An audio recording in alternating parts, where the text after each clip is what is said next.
Well, hello again, everybody. Welcome back to Desert Sky Adventures and welcome back to Tombstone. Today, we are heading south, 30 minutes south to be exact, to a little town called Bisbee, Arizona, which is somewhere out in those mountains behind me there. We're going to meet up with our friend Joey from Haunted Bisbee Tours. I'll put his information right down here. He's going to give us an exclusive tour of Bisbee, a place that Jennifer and I have never been to before. Joey's going to show us some great historic sites in Bisbee, the site of the Bisbee Massacre, which I've been wanting to see for quite some time. And we are inviting you to come along with us. Let's go on a little tour of Bisbee, Arizona.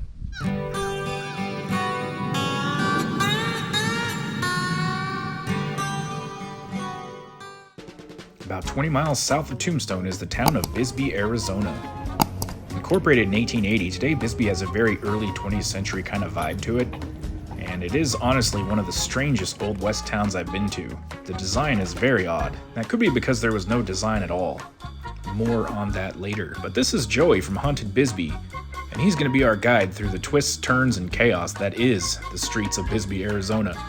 I'm really glad that he was here to give us a look around because I would have had no idea where I was going if not for him. But we'll hop in the golf cart and we're on our way. Yeah. All right, cool. Good to go. Bisbee itself was first discovered in 1877, which is really hard to imagine, although you guys are in 20th century, always around that. So I usually tell people it's exactly 100 years before Star Wars came out. And at the time, there was really nothing out here except a nearby fort called Fort Bowie. Our first stop on the tour will be the Bisbee Firehouse, which was built in 1914. He was looking for. So he went up to Frank's house up here in the hills and found the front door was open, let himself in, and Frank was shot dead in his bed with a gun on the dresser.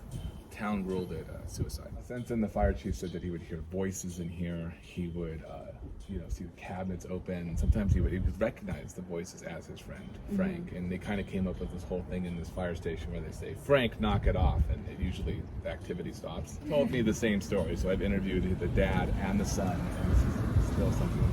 Even the firefighters here sometimes will come out and tell you stories about the ghosts and stuff because they still very much believe that Frank haunts this fire station. So we only have 6 people in the sanitation department in Bisbee. So every night you got to take your trash down these stairs and find a trash can out on the public street somewhere like these. So there's a lot of walking going on if you live here, a lot of problems like that. Because the houses were put up randomly by people and not necessarily they were planned at all. That's why Bisbee's really hard to walk in, and that's why Bisbee's really hard to drive in. That explains it. Yeah. So down Bisbee's kind of an open-faced Winchester house sandwich kind of thing. Yeah. If you're familiar with Winchester. This town has twists and turns, ups and downs, very narrow streets, and there was, again, really no design to it. People just kind of put houses wherever they want to back in the day, and that shines through even today. So this house belonged to the Rojas family in the 1970s. Francine Rojas wrote the book Haunted Bisbee based off of her experiences here and wanting to learn more about the paranormal activity in the town. As a little girl would be sleeping in bed and wake up and see a woman just staring at her or wandering around her room. And being this little Mexican family, they had the priest from St. Patrick's Church come over here and bless the home. The priest believed that there was something more demonic and bigger than he could deal with in the home. So he gathered some evidence, and the Catholic Church approved for an exorcism to be done on the building itself, not any people, but the building. The bishop, until his death a few years ago, said that when he got to the attic, he opened the doors and was thrown down the stairs, unable to complete the exorcism. And this house has basically been abandoned since. Yeah. It's been abandoned for how long? 50 years. 50 years. Yeah. And people keep trying to buy it, and Francine keeps up. Little side view of Bisbee here. You can see all the houses just stacked on each other. A lot of stairs in Bisbee. Yeah. Too many stairs. I just can't get over how odd this little town is. I mean, can you imagine trying to give your friends directions to your house? Good luck.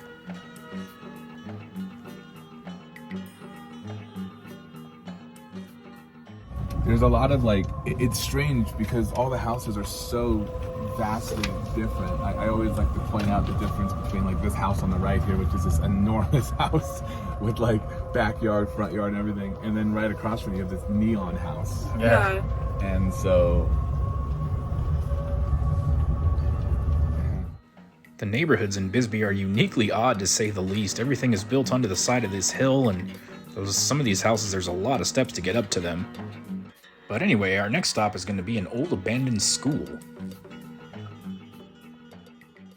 Town where the boys and girls go to school in the same building. It's also haunted by the ghost of a nun. The people, when this was not abandoned, many times people would report the smell of coffee brewing and then see the shadow of a nun in the hallways. And they call her the coffee nun. Huh. This is very abandoned. And so she's still in there waiting and percolating. So this is also another historical and paranormal tidbit. This is the old courthouse, well, the back of it, still in use. I haven't been in there a lot because I'm a good boy. Back in the day, if you did something horrible in Bisbee, they'd put you in a cell somewhere here. We had like 3 jails. This would be like the 4th place. And then Tombstone would pick you up, snap your neck, and bury you in Boot Hill. So it was very, very efficient. I think the courthouse and the church, this house was just restored by the same family that put it in there in the first place. Would you like to go inside the church? Yeah. All right, let's do it. Might as well. So I don't know a lot about stained glass. My wife knows more, but the glass here wasn't stained or anything. They actually took, they heated the glass and changed the chemical properties of it to turn it whatever color they desired. Oh, wow. So, and yeah, just freshly restored. Really.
Get good.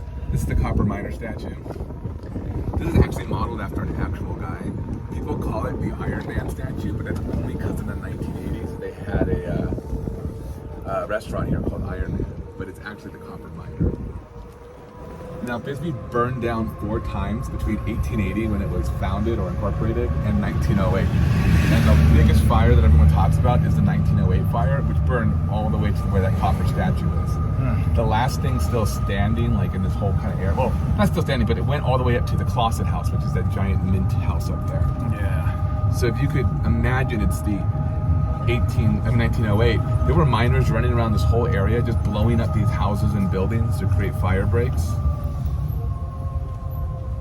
And as you got closer to town, there were people jumping out of 2nd-story windows being caught in blankets because people were so sick from all the mini pandemics in Bisbee that they had to, like, they couldn't even get downstairs to walk out of the front door. So, this is the Inn at Castle Rock. It's very old, 1895. It's been on fire 5 times. Extremely haunted, I would imagine. If not, it's had a very violent past. A lot of people have been just kind of killed in this area by rumor or fact. The most factual death here was that in October of 1935, there was a woman named Mabel Waters, and she was in a black, very formal dress going to St. Patrick's Church. And as she was walking along the sidewalk here, there was a gentleman with his hunting rifle on the balcony here. He didn't realize it was loaded, pulled the trigger, and shot Mabel in the base of the skull, just all the way across, which is insane. Oh, yeah. Mabel died so quickly that the people told the paper that after she was shot, she didn't really react and kept walking an extra step before she fell backwards, dead. The police arrived, arrested this guy, and then just let him go. Because they figured it was probably an accident and paperwork's a real bitch. So they just kind of, so if you're staying in this hotel, they say dead. And certain nights, a woman in a black dress is seen in most of the room, which are look at the face of the person that shot her, try to identify who did it. So, the unconfirmed deaths, just because I haven't gotten around to it, are well, in the early 90s, the owner may have killed his mother in the building. That's one of those fun ones. Psycho 2, highly recommended. Or a guy named John Heath taught dancing lessons here. John Heath, the guy they hung in Tombstone? Yeah. Same guy? You know him. Yeah, that's where he works. Huh. All right, so in 1883, this was the Goldwater General Store, and the miners here were conservative and they didn't trust the banks with their money. So they had the $200,000 a month brought here on the Wells Fargo wagon and stored here in just some guy's safe. It was in fact the only thing in town. You know where I'm going with this? Yeah?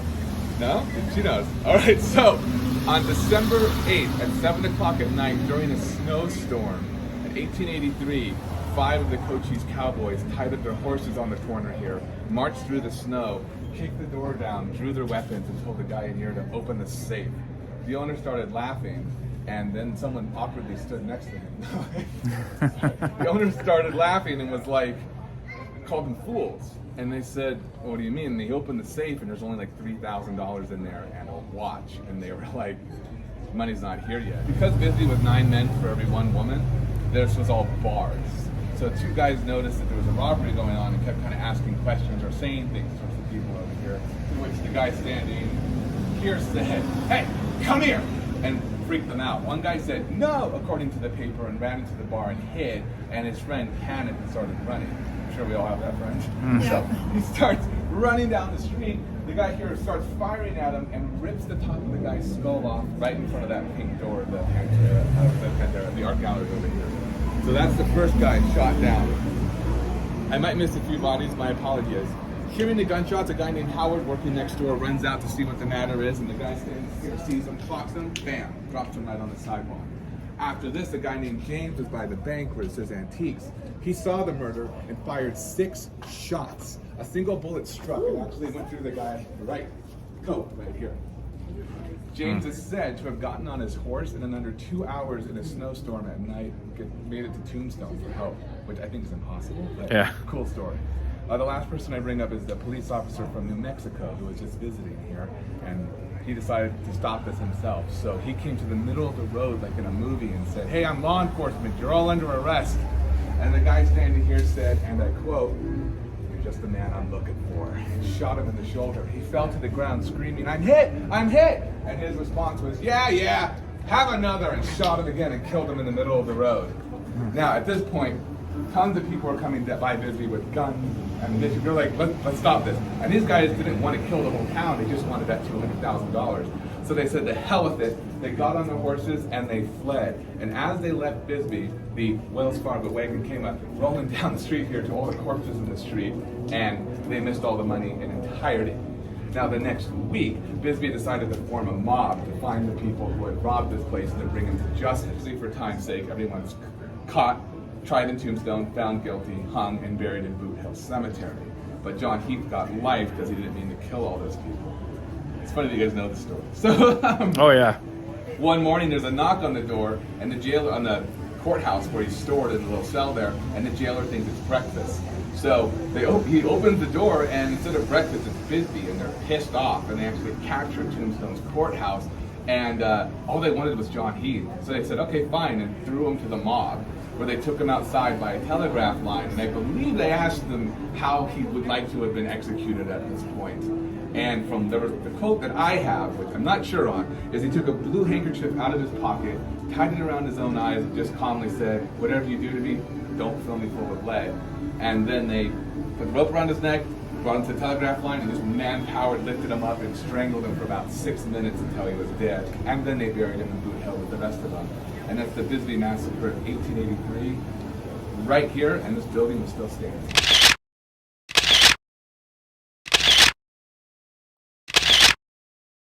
So this is where that happened. Right here, yeah.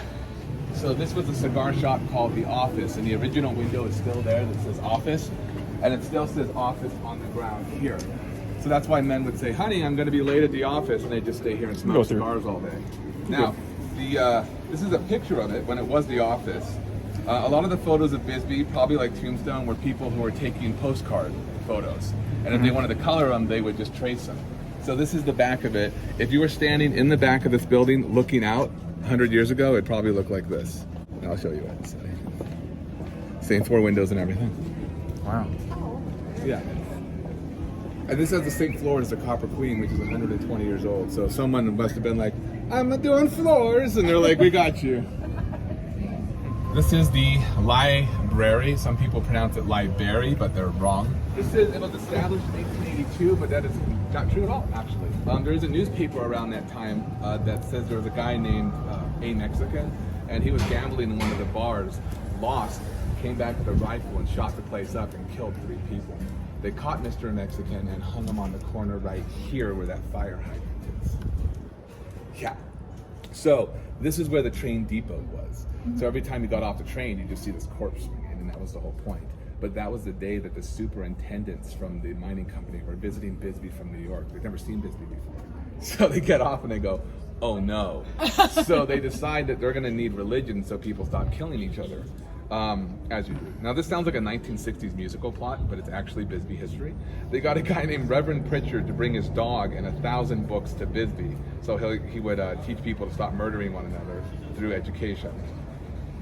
So this is Reverend Pritchard and his dog. And he's here to save all of you. First librarian. And he put the 1,000 books in that building right there, and then it burned down immediately. So he put the second library right where we're standing, get a picture of it, right here, and this survived 3 years before it burned down. Oh wow. Yeah, this is the Copper Queen reading room. And then this is the third library. This was a very Italianate style, like the Copper Queen or whatever. So this front porch where this dude's reading the paper, that's on that corner. So that's like the scale of this building. I don't know why, but they were told to tear this apart. So this is the 4th library. Oh wow. Yeah, it's beautiful. It's won a lot of awards, national small library award of the year, whatever, twice in a row. Still got the old card system. I would check it out too if you want to look at a nice building. The funny thing is they cheaped out a lot on the exterior because they were tired of building this thing and maybe didn't have the funds. So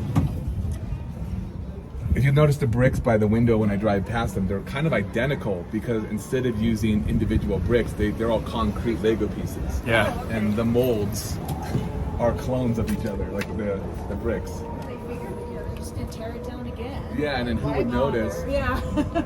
This is this exact corner during the 1908 flood. Oh wow. So you can see how the water really was designed to do all that. Mm-hmm. Yeah, is that wild? This was the official company store kind of Costco thing where you could buy anything you wanted here, like absolutely anything. And it used to be, this is where the smelter was originally. The thing is, the smelter smelled so terrible of sulfur that even with the river of sewage running down Main Street, they're like, this is gross, get rid of it. So they tore this apart, rebuilt it in the middle of nowhere, put a small town around it, and named it Douglas, since Douglas was founded. This opened December 11th, 1939. It's the first building ever commercially designed by Del Webb. Oh wow. Which is fantastic. It even has Del Webb construction still in the original sidewalk, which is really neat. I don't have to explain that. So, I found some old footage of the day it opened. So I colorized it and added some sound, but it's really low res. The museum doesn't want to give away any of the high res files. Not sure why. But, so this is in here in 1939. The Wizard of Oz came out 2 months before this video was shot. And a lot of these people had never seen cameras. So they kind of freak out a bit because they've never seen a 16 millimeter. And they had a little malt shop in there now. So. But now this is where you go if you're just like, man, I need TGIF. This is the mortuary. This is my dentist, Jared Long. But this used to be the mortuary. Oh, wow. And after a deep cleaning, he took me into the basement and he showed me that they still have the original slabs and cabinets for the corpses still in the basement of his dentist's office. Oh, that's cool. So it's pretty cool. There were 3 jails in Bisbee. One around the corner, that was the third jail they ever built. A rope snapped and a huge brick came down and crushed somebody on the sidewalk, and they're still seen in the building. The first jail, which is gone. So a reporter for the Bisbee Review discovered that they were torturing people in that jail. Like the jail had metal used in it to make it hotter. That people were stripped to their underwear, standing up, just pressed against each other. And when he told them he was going to do a story on this, they actually said, "No, you're not," and threw him in jail overnight. And when he got out, he said it made the black hole of Calcutta seem as if it was the Garden of Eden. So they canceled that jail, got rid of all the documents they could get their hands on to say it never existed, and built this one instead. So this is Bisbee's second jail. They even put like mattresses in here to show the inmates that they could be more comfy and, you know, give them house cookie, right? So they would light the mattresses on fire and try to escape. This is the most advanced jail in Arizona territories when it was built, because the second floor is more reinforced so the hardened people couldn't break out. So it's rumored that people would just blow holes into it. This was purchased in 1974 by John Wayne, the actor. Wow. I've had several people on my tour go, Casey? No, the actor, John Wayne. And Private residence into now, the huh? John Wayne Museum, but he passed away before that could happen. So it's been, I've tried to talk with kids, but they don't really care. The amazing thing I just learned was, despite all these fires and dynamite and explosions and deaths, only one firefighter has ever been killed in duty, in line of duty in Bisbee, which is Oh wow, that's which with all these hills and all this shoddy like building. Yeah, that's crazy. Yeah, no, only one person was ever killed, which is just astounding. This is the only street on this hill. So if you go into any of the houses up here or beyond here, that's all walking. Yes, all walking to these houses on the hill, which I'm sure makes moving a lot of fun. Imagine having to go up and down those stairs. You may notice that there's a little house on top of this bar. The reason for that is during the prostitution era, there was no room for prostitution at that bar. So the owner and his friends took a house off the hill and stuck it on top of the bar and built a literal whorehouse.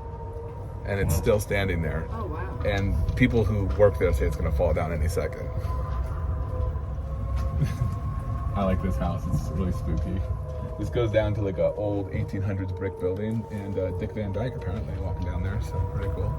And the street down here was called Sorry Street, because the river of sewage that ran down this was so much worse than Main Street that if you stepped in it, even with cowboy boots, you'd be very sorry. If you lived up here, and again, there's houses all the way up. There's no designated parking, so you have to just find your place and claim it. And sometimes you'll have to do 3 staircases before you realize you forgot your jacket.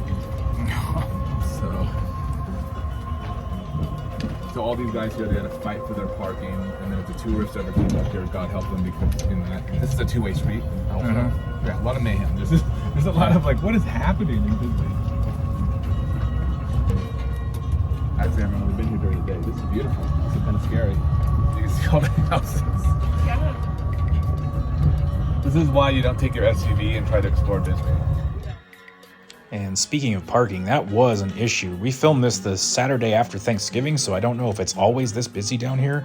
But it took us about 45 minutes to finally find a place to park, and we had to pay $9 to park there.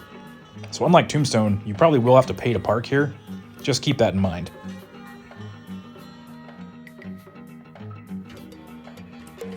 In 1910, there was a full newspaper article about, the Mexicans in this area, if they called the police, the white police would have to come all the way down here.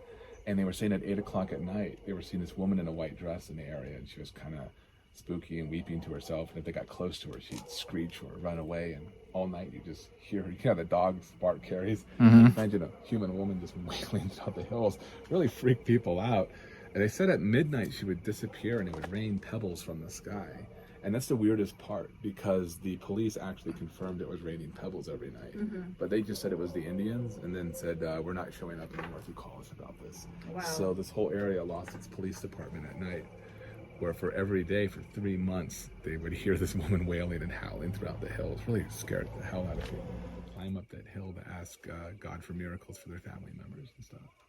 When there were prostitutes and stuff like that, was that there those little stairs here that have been turned into a wall. Oh, I see. Yeah. So each one of these staircases would have led to a prostitute. This is a more modern version, but this is kind of what it would look like. So all the women would be behind each door number 1, door number 2.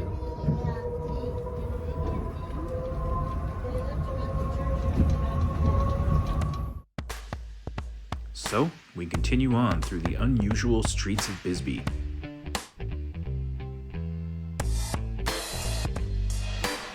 Into another oddly designed neighborhood.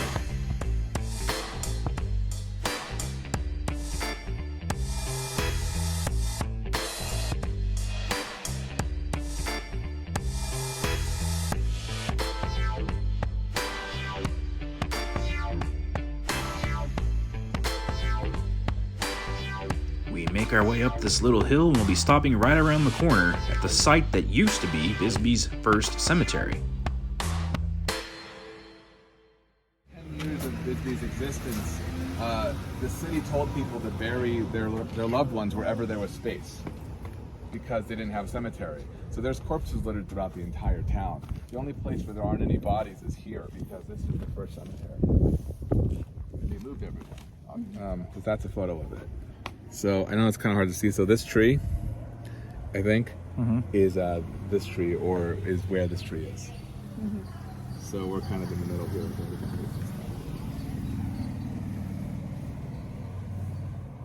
Wow. No one knows why they moved the bodies. That's the weirdest thing about this. Nobody knows why. Why they moved people was, one, when it rained, they were worried the body water would rush down the stream. But it already was a river of sewage, so I don't think they cared. The second reason was, that it was a Christian thing to do. Because they built Evergreen Cemetery, the second one, and people stopped caring about this place. Stopped being maintained. Women were drying their laundry on the fences, kids knocking over headstones. Third. Yeah, that would not be... No. Trying to get the TV up there and stuff, forget about it. To the ghost here, stay here. Don't follow me. You guys? There's still remnants from the 76 houses that were up on this little hill that have all burned down. So when I tell that story, you go, oh yeah, there's like a chimney, there's like some parts of all that.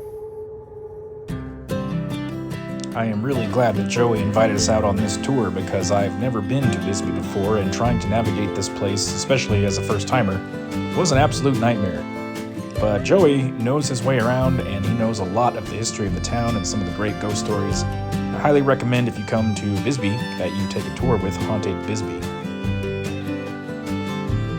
You'll be able to see the entire town, and you won't have to worry about any driving or parking craziness.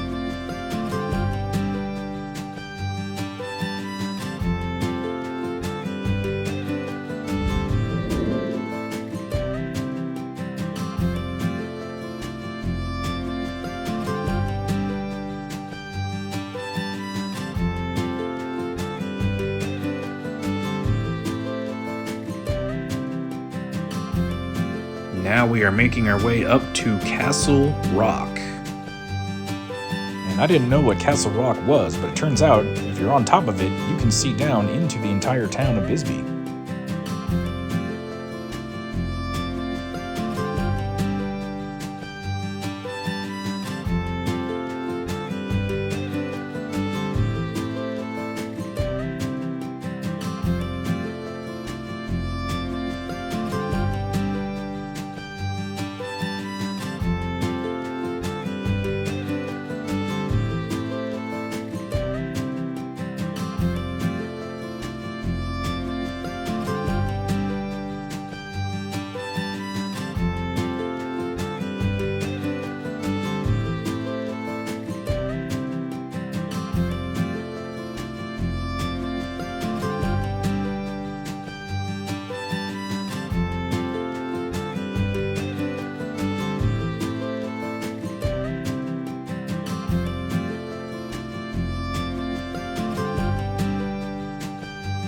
From way up here, you can even see some of Bisbee's old abandoned mine shafts.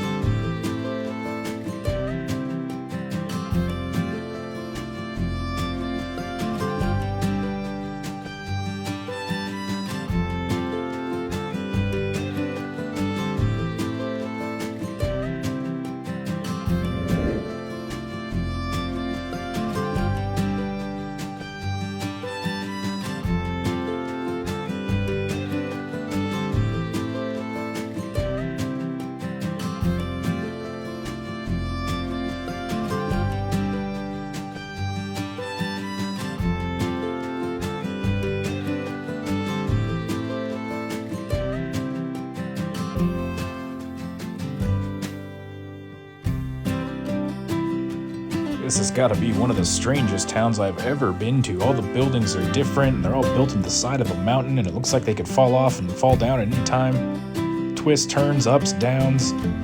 Complete chaos. Also really cool.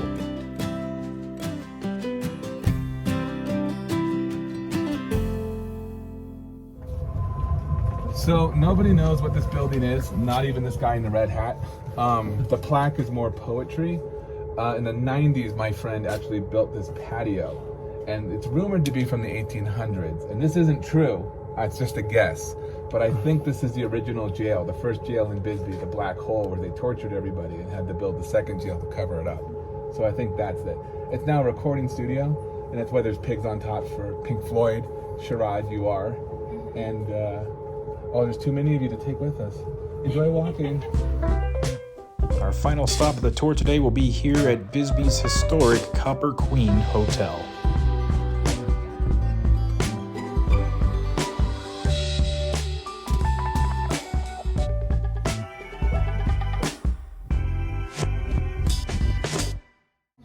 When this opened 120 years ago, you couldn't tell the difference between this lobby and the richest deck on the Titanic. So now obviously you could. This used to be an atrium, glass. So glass would be all the sunlight and moonlight coming down this area. And you go over there. And this is California redwood on the staircase.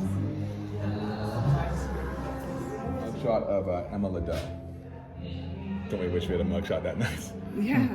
So she's actually really interesting. She had two husbands at the same time who didn't know about each other. And one day one of her husbands turned up poisoned and dead in Bisbee. His name was William Williams. And Bisbee was like, Emma did it. And she's like, no I didn't, and like fled to Stockton, California. When she got off the train, she met her second husband and was like, look, I'm fancy, so what do you got? He wined and dined her, took her all over, really stuff. And when he got to his room, she gave him 10 times the lethal amount of morphine and put his body into a trunk that she ordered and put her name on it and everything. The thing is, she screwed up the shipping label. So he ended up sitting in the yard for days until people found his body. And the prosecution team wanted to arrest her, but they wanted to prove that the poison had killed him and not that he had suffocated in the trunk. So the prosecutor volunteered himself to be locked inside the very murder trunk for 7 hours to prove that it wouldn't kill an adult man. Wow.